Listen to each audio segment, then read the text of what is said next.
በጻድቃኔ ማርያም ገዳም ምንድነው የተፈጠረው? እጅግ አሳዛኝ የተባለ መረጃ ከጻድቃኔ ማርያም ተሰምቷል። በጻድቃኔ ማርያም ገዳም በደረሰ መሬት መንሸራተት አደጋ የ14 ሰዎች ሕይወት ማለፉ ተሰምቷል።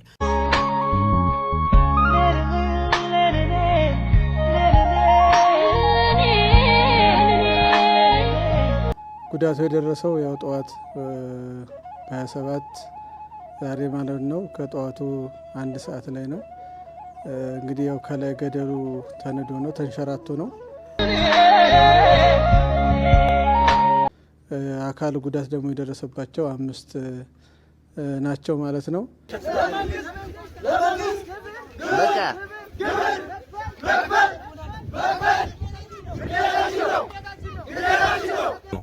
የቴሪያን ንስራ ህይወት እንዲመረን ነው እንደምትፈልጉት? ሰው ራሱን እኮ እያጠፋ ነው መኖር አቅቶት። ሰላም ጤና ይስጥልኝ፣ እንዴት አላችሁ? እግዚአብሔር የተመሰገነ ይሁን። በወቅታዊ ቪዲዮ ተመልሻለሁ። እንግዲህ ትላንትና ሐምሌ 27 እጅግ በጣም አሳዛኝ ነገር ተከስቷል። እጅግ በጣም በምንወዳት በጻድቃኔ ገዳም የብዙዎች መጠጊያ በሆነች የብዙዎች እንባ በታበሰባት በዚች በጻድቃኔ ማርያም እንግዲህ በጸሎት ላይ ያሉ እህቶቻችን ወንድሞቻችን ከዚህ ዓለም ድካም አርፈዋል በተከሰተ አደጋ ማለት ነው። ስለሱ አንዳንድ ነገሮችን አስቀኛቸዋለሁ። እንዴት ነው የት አካባቢ ነው የተከሰተው? የገዳሙ አበምኔትስ የሰጡት ነገር ምንድነው የሚለው እንመለከታለን። ከዛ አልፎ ደግሞ እንግዲህ ወጣቶች በተለይ ሰሞኑን ሐምሌ ፍጻሜ ታውቃላችሁ የግብር ወቅት ነውና ይህን ተከትሎ አንዳንዶች ድምጻቸውን እያሰሙ ይገኛል። እነዚህንና ሌሎች ነገሮች እንመለከታለን። እስከ መርሃ ግብሩ ፍጻሜ አብራችሁኝ ቆዩ። በኮሜንት ሴክሽን ላይ ለሞቱት ነፍሳቸውን ይማር በረከታቸው ይድረሰን እያላችሁ ጻፉ። እስቲ አደጋው እንዴት እንደተከሰተ እንከታተል። በጻድቃኔ ማርያም ገዳም ምንድነው የተፈጠረው? ከገዳሙ እንግዲህ በዚህ ሰዓት እጅግ አሳዛኝ የተባለ መረጃ ተሰምቷል። በሰሜን ሸዋ ሀገረ ስብከት ስር የሚገኘው የጻድቃኔ ማርያም ገዳም በገዳሙ በደረሰ ድንገተኛ የመሬት መንሸራተት አደጋ የ14 ሰዎች ሕይወት ሲያልፍ በ5 ሰዎች ላይ ደግሞ ከባድና ቀላል የአካል ጉዳት መድረሱ ተነግሯል። ታዲያ አደጋው የተከሰተው ከክረምቱ ወቅታዊ ሁኔታ ጋር ተያይዞ በጣለው ከፍተኛ ዝናብ ምክንያት እንደሆነ ተነግሯል። ታዲያ በወቅቱ ለጸበል ለሱባኤና ለንግስ በዓል በገዳሙ ተገኝተው በነበሩ ምዕመናን ላይ ጉዳቱ እንደደረሰም ተነግሯል። ሕይወታቸው ላለፉ ምዕመናን የሰሜን ሸዋ ሀገረ ስብከት ሊቀ ጳጳስ ብፁዕ አቡነ ቀለሜንጦስ በስፍራው በመገኘት ጸሎተ ፍትሐት አድርገዋል። ለሞቱት ወገኖቻችን ፈጣሪ ነፍሳቸውን ይማር፣ ለቤተሰቦቻቸው መጽናናትን እንዲሁም ለተጎዱት ምሕረቱን እንዲልክላቸው ምኞታችን ነው። ጻድቃኔ ማርያም ላይ እንግዲህ የሰማነው ነገር በጣም ያሳዝናል። እህቶች ወንድሞች በዛ ያሉ የተጎዱትን ያረፉትን ነፍሳቸውን በአጸደ ገነት ያኑርልን፣ የተጎዱትን ደግሞ በምሕረት ዓይኖቹ ይመልከትልን። እንግዲህ ይህንን 7 ዓመት 8 ዓመት 20 ዓመት 30 ዓመት ኦርቶዶክሳውያን ላይ የሆነ ያለው በአንድም በሌላም ሁኔታ እንግዲህ በራሳችን በደል በራሳችን ኃጢአት በራሳችን በእያንዳንዱ ነገር በምናመጣው ነገር ነውና እግዚአብሔር እንደው በምሕረቱ ያስበን። እውነቱን ነው የምነግራችሁ፣ በቸርነቱ ያስበን። የኛ ኃጢአት የኛ በደል የኛ ግፍ እግዚአብሔር ተጠይፎታል። ሱባኤያችን እንደ ሱባኤ የማይቀበለው፣ ጾማችን እንደ ጾም የማይቀበለው፣ ምጽዋታችን እንደ ምጽዋት የማይቀበለው በእያንዳንዱ ሁኔታ ላይ የውሸትና የማስመሰል ነገር ስላለበት አሁንም ቢሆን ወደ ሱባኤ የምትሄዱ ልትሄዱ ያሰባችሁ ከመቼውም ጊዜ በላይ ንስሐ ገብታችሁ ጸርታችሁ ሱባኤ ለመግባት ሂዱ። ከሱባኤ በፊት የሚቀድመው ንስሐና ንስሐ ነው። ስለዚህ እግዚአብሔር በእውነት እንደው አይነ ልቦናችን አብርቶ በምህረት አይኖቹ ተመልክቶን ወደ እርሱ ይሳብን እንጂ በጣም በእያንዳንዱ ዙሪያ የምንሰማው ነገር በጣም የሚያሳዝን ልብ የሚሰብር ነው። እንግዲህ እህቶች ወንድሞች ያረፉትን ነፍሳቸውን በአጸደ ገነት ያኑርልን፣ የተጎዱትን በምህረት አይኖቹ ይመልከትልን። መድኃኔዓለም ኢየሱስ ክርስቶስ ሰላማቸው ይብዛ።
እግዚኦ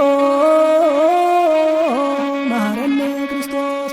እንግዲህ እንደተከታተላችሁት ነው በሳላ ድንጋይን አቋርጦ ወደ 20 ኪሎ ሜትር ርቀት ላይ የምትገኘዋ ይቺ ጻድቃኔ ማርያም ገዳም ዋሻዋ እንግዲህ በጣም ብዙ ታምራትን ብዙ ነገሮችን በተለይ ጭንቀትን ብሶትን ያለብንን ፈተናና መከራ ሁሉ የምታረቅልን ቦታ ናት። በእውነት እኔ የአፄ ዘርዓ ያዕቆብ እመቤት የዋሻዋ ንግስት እየተባለች የምትጠራው እመቤታችን በዚህ ቦታ ትልቅ ቃል ኪዳን አላት። እኔም ለተወሰኑ ዕለታት እዛ ቦታ ተቀምጫለሁ። ፈውስ የምታገኙበት ቦታ ነው። 24 ሰዓት ጸሎት የሚደረግበት፣ 24 ሰዓት እግዚአብሔር የሚመሰገንበት፣ 24 ሰዓት የእመቤታችንን ምልጃ የምታዩበት ቦታ ነውና እንግዲህ ትናንትና ሐምሌ 27 በጠዋት ዕለት እንግዲህ 1 ሰዓት አካባቢ ነው ይህ አደጋ የተከሰተው። እንግዲህ ዋሻ ውስጥ ነው ያለው። ከላይ ከፍተኛ ተራራ አለ፣ ድንጋይ ነው። ካህናቱ ሰዎች ይጓጓዛሉ ወደ ጸበል ወደ ተለያየ ቦታ የሚሄዱበት ነው። እንግዲህ ይሄ ምንነቱ ባልታወቀ ሰዎች አልነኩት፣ ማንም አልነካው፣ በራሱ ድንጋዩ ወርቋል ማለት ነው። እንግዲህ ድንጋዩም ሲወርቅ እንዳጋጣሚ የሆነው በሰዓቱ የሴቶች መቋሚያ ሴቶች የሚቆሙበት ሴቶች ጸሎት የሚያደርሱበት ቦታ ላይ ነው የወደቀው። በዚህ ሰዓት እንግዲህ ወደ 14 ሰዎች ነፍሳቸው በዛ ቦታ አርፏል። 5 ሰዎች ደግሞ የአካል ጉዳት ደርሶባቸዋል።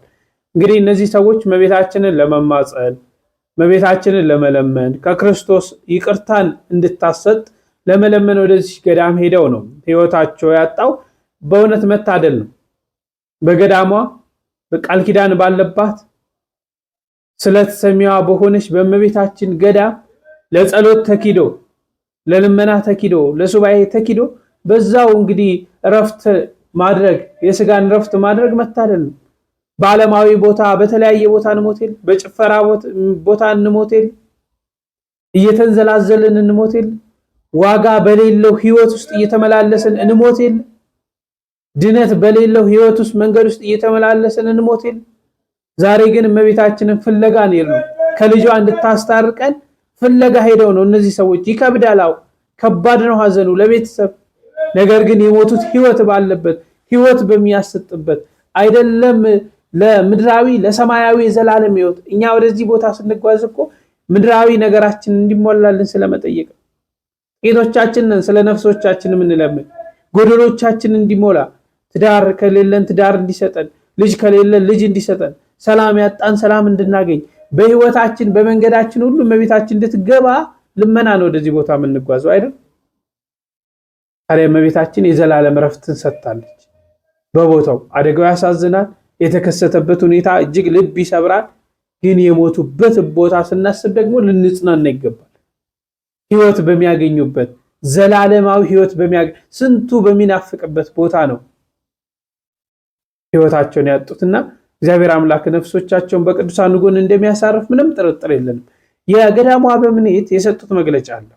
በስመ አብ ወወልድ ወመንፈስ ቅዱስ አሐዱ አምላክ። የተከበራችሁ ክርስቶስ ቤተሰቦች፣ ውድ ኦርቶዶክሳውያን፣ በሀገር ውስጥም በውጭም ሀገር የምትገኙ የእመቤታችን የቅድስት ድንግል ማርያም ወዳጆች እንግዲህ ዛሬ በገዳማችን በጻድቃኔ መካነ ቅዱሳን አንድነት ገዳም ያው የገደል መንሸራተት ገጥሞን ለጠበልና ለሱባኤ የመጡ እህቶቻችን ወንድሞቻችን ጉዳት ደርሶባቸዋል።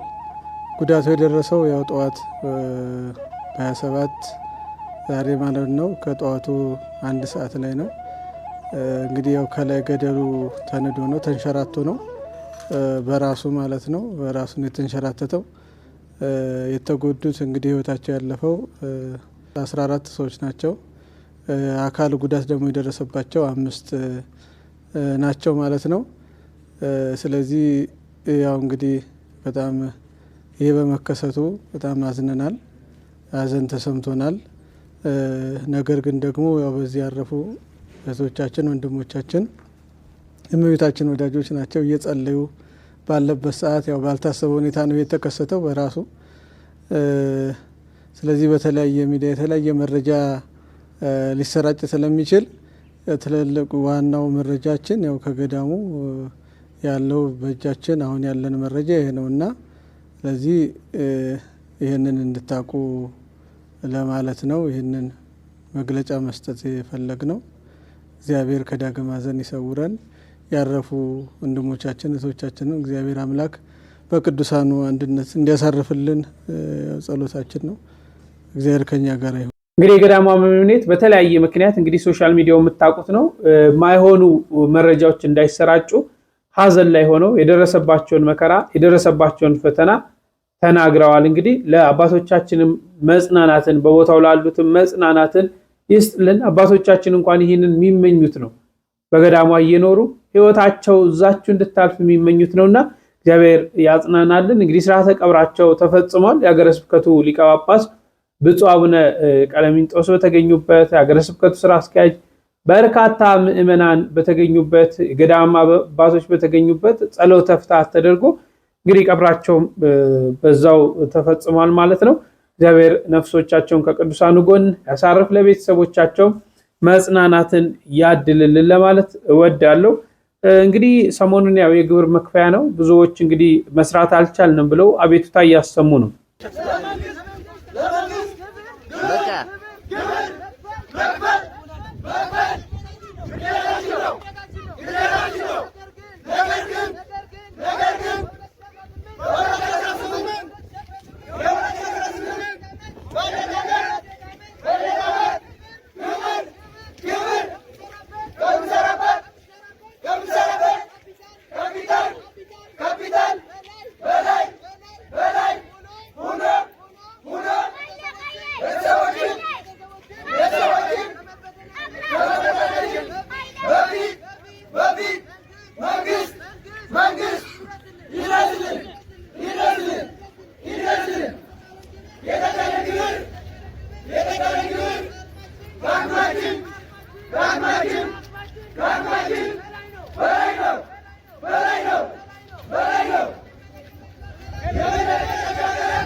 የት ሄደን እንስራ?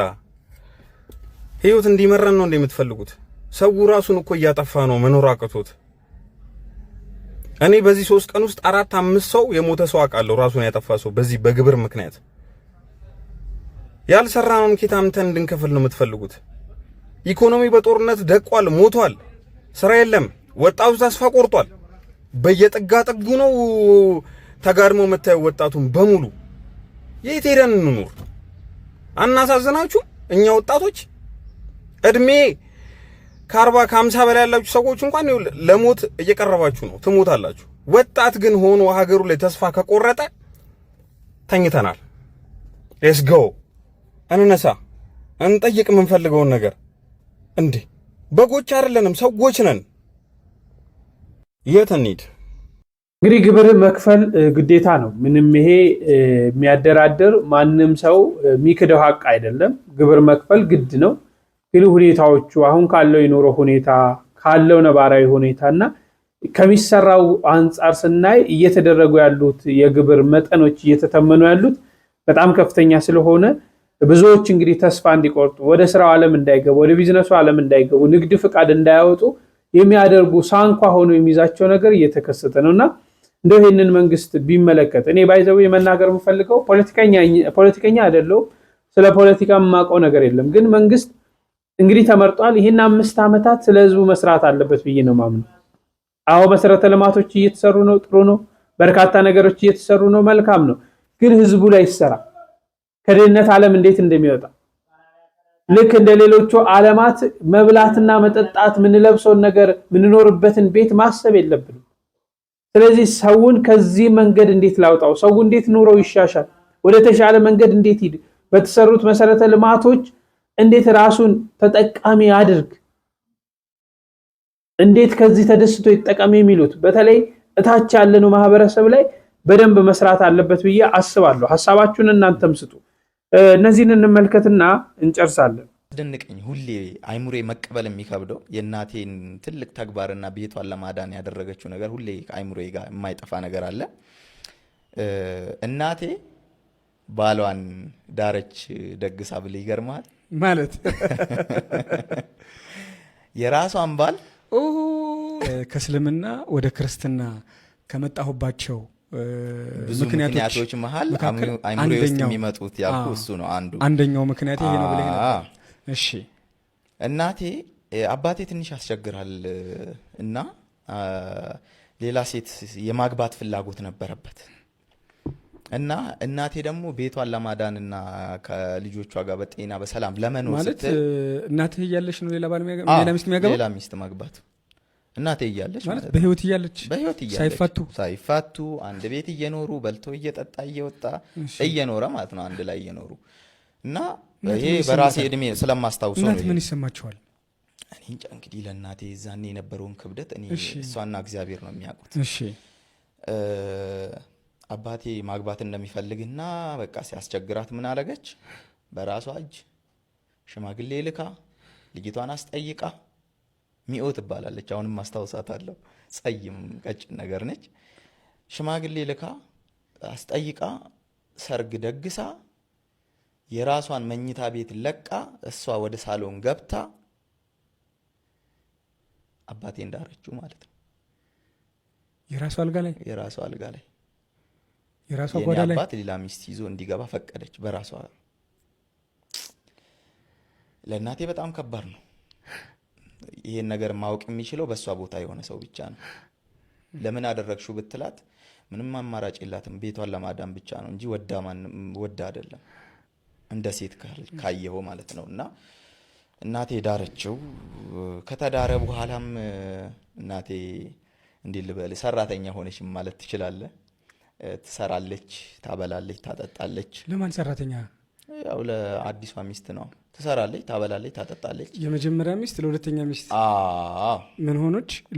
አገልጋይ ሆነች። አገልጋይ እንደመሆን ማለት ነው ለባሏና ለአዲሷ ሚስት። እሷ ተነስታ ወደ ውጭ ወጣ መስራት እስክትጀምር ድረስ እናቴ ግዴታዋ ነው። ቤቷን ለማዳን እስከሆነ ድረስ ግድ ነበረ። አደረገችው። በአንድ በኩል እምነቱም ስለሚፈቅድ ማድረግ ትችላለች። ይሄ ነገር ብመጣልህ ብዙ ሰው ምናምን ሊባል ይችላል። በእስልምና ሕግ አንድ ባል የሆነችን ሴት ወዶ ወይ ደግሞ ሌላን ሴት ከወደደ ሀብት ንብረት ካለው እችኛውን አኑሮ ያችኛንም የማኖር አቅም ካለው ሳይነግራትና ሳይጠይቃት ሚስቱን ሳያስፈቅድ ሁላ የማግባት መብት አለው። የመስጂዱ ኢማም የሆነ ሰው ነው። መስጂድ ውስጥ ኢማም ነው፣ በጣም ተሰሚነት ያለው ሰው ያንን ሲያደርገኝ እንግዲህ ማንኛውም ሰው ብትሆን መምህር እንደዛ ካደረገ በኋላ ውሸትነቱን አምነ እያወክ የሱ የሚልህን አሰማም። ያም ነገር ነበረ። ከዛ በኋላ እኔ ሶስተኛ ምክንያቴ ሆነ ማለት ነው ይሄ ነገር። ከዛ በመቀጠል ደግሞ አጋጣሚ ነገሮች አልሆኑምና ናዝሬት ውስጥ ከዛ ትምህርት ጥሩ ውጤት ነበረኝ ምናምን ኮቪድ መጥቶ በኮቪድ ወቅት ወደ ጅጅጋ ሄድን።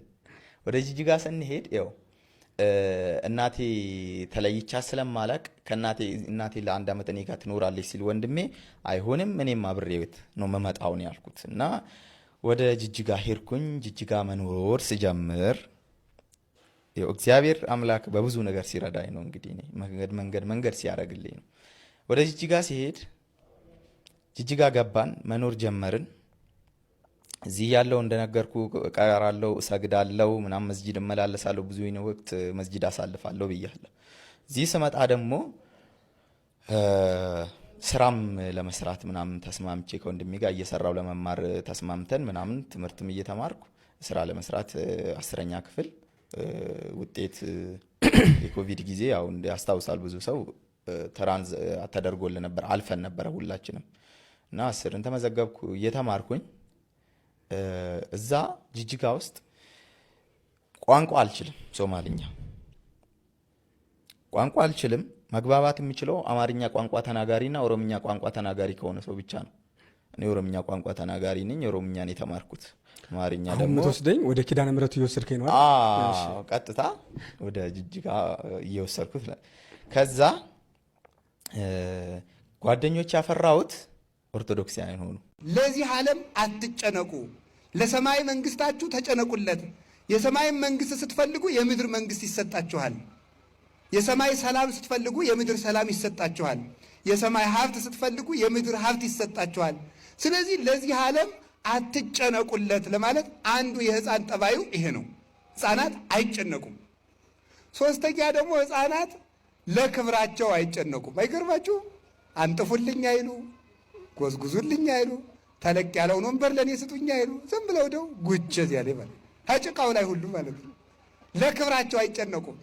ትውት ናቸው ማለት ነው። ቁጭ ብሎ ጭቃው ላይ ማለት ሰው በወርቅ ተቀምጦ እነሱ ሂደው ጭቃው ላይ ቁጭ ይላሉ። ለክብርህ አትጨነቅ ነው። ለክብሩ የሚጨነቅ ሰው በእግዚአብሔር መክበር አይችልም። ለክብሩ የሚጨነቅ ነው ራሱን ብቻ መስማት የሚችል ሰው፣ ራሱ የራሱ ክብር ብቻ የሚታየው በራሱ ክብር ተለጉሞ የሚኖር ሰው እግዚአብሔርን ብርሃን አያይም። ከጉድጓድ ውስጥ የሚኖር ሰው ፀሐይን ማየት እንደማይችለው ሁሉ የገዛ ክብሩን የሚያይ ሰው የእግዚአብሔርን ብርሃን ማየት አይችልም። ሁልጊዜ እንቁራሪት አሉ የምትጮህ ባህሩን የማስተዳድረው እኔ እየመሰላት ነው አሉ። በጣም እኮ የሚገርማችሁ ማለት ማታ ማታ ወንዙ ስጮህ አትሰማትም? እንቁራሪት የምታቅራራ የባህሩ ጌታ እኔ ነኝ ብላ ነው ማለት ነው። ግን የሚያኖራት ማን ነው? ባህሩ ነው የሚያኖራት። ባህር ያኖራታል እንጂ እሷ ባህርን አታኖረውም። ሰው ከሌለ ዘንድ እኛ ነው ሰው የሰው በላይ ይሆን ይመስልናል በእውነቱ ማለት ነው። ስለዚህ ትንሽ ከጸለይን፣ ትንሽ ከጾም፣ ትንሽ ከሰገድን እኮ ኩራታችን እኮ አያስቀምጥም። ስንፈርድ ገና መጸለይ ከመጀመራችን ሳምንት ሳይሆነን እገሌ እኮ አይጸልይም።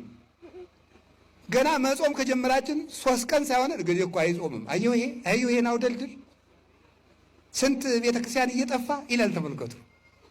አንዲት ሴትዮ ገዳም ዕለቱን ገብታ አሉ እሳት እየሞቀች እሳቱ ፍንጥር ብሎ ፈጃት አሉ። ፍንጥር ብሎ ሲፈጃት ዕለቱን ገዳም የገባች ዕለት ነው። እናንተ እኛን ጣድቃኖችን እንዲህ የበላ በዓለም ያለውን እንዴት ሊያደርገው ነው አለች። ዕለቱን ገብታ ማለት ነው። ይገርማል እኮ በእውነቱ ማለት ገና ምኑንም ሳንጀምረው ማለት ነው። አንድ ነገር ሳንጀምር መመጻደቅ መኩራት እንጀምራለን ማለት ነው። እኔ እንዲህ ያለው ጻድቅ ነኝ፣ እኔ እንዲህ ያለው ጸሎተኛ ነኝ። ጸበልጅ ብዙ ገዳማት ታውቃለህ። ብዙ ገዳም ነው የምታውቅ እንጂ ገዳማዊ አይደለም። ብዙ ገዳም ልዞር ትችላለህ፣ ግን ገዳማዊ ግን አይደለም። እንኳን ጸሎተኛ ልንሆን ስለ ጸሎት እንኳን እውቅና የለንም። ስለዚህ ስንመጻደቅ ስንመካ ሕፃን ልጅ ለራሱ ክብር አይጨነቅም። አሁን ዓለምን የሚያፋጀው ምንድን ነው? ለራሱ ክብር መጨነቅ ነው። ሁሉም ሰው የኔ ዘር ታላቅ ነው ይላል። የማን ዘር ነው እንግዲያ? ትንሽ እንደው እኮ ግሩም ነው። ሁሉም ሰው የኔ ዘር ትልቅ ነው። ሁሉንም ሰው ስሙት ማለት እኛ ኢትዮጵያውያን ደግሞ ስትሄዱ እኛ ሶማሊያውያን፣ ቀጥል እኛ ናይጄሪያውያን፣ ቀጥል እኛ ሞሮኮውያን፣ ሁሉም ማለት ነው። እኛ እንደዚህ እኛ እንደዚህ እንዲህ ያለውን ኩራት ነው መተው። ልናገር አንድ ቃል አይከፋችሁም? የሚፈርስ የሚበሰብስ የባሰም ልናገር ነው። የሚተላ የባሰም ልናገር የሚሸት የሰው ልጅ ምን ያኮራዋል ይላል ሲራክ ነው ያለ። በሶስተኛው ቀን ቀብረው ሲመለሱ የምትለወጥ አይደለህም እንዴ ይላል። ምን ያኮራል? ቁም ነገር አይደለም። ኩራታችን እውቀቱን ስንኮራበት ምን ትፍከ ዘይነሳይከም ካልከ ተምረህ እኮ ነው። የበላይ መምህር እኮ አለብህ፣ አስተምሮሃል እኮ። እንዲያውም ቅዱስ ባስልዮስ እኮ ዘቂሳርያማ ሲናገር ምንም ሊቅ ብትሆን የፊደሉ መምህር ይበልጣል። ፊደል አስተምሮሃል። ፊደልን ያላወቅበት ጊዜ ነበር። ስለዚህ የፊደል መምህር ይበልጣል። ምን ያመጻድቃል? ብትማር እውቀቱ ተጭኖብህ፣ ሰው እንደ ሜሞሪ እኮ ነው።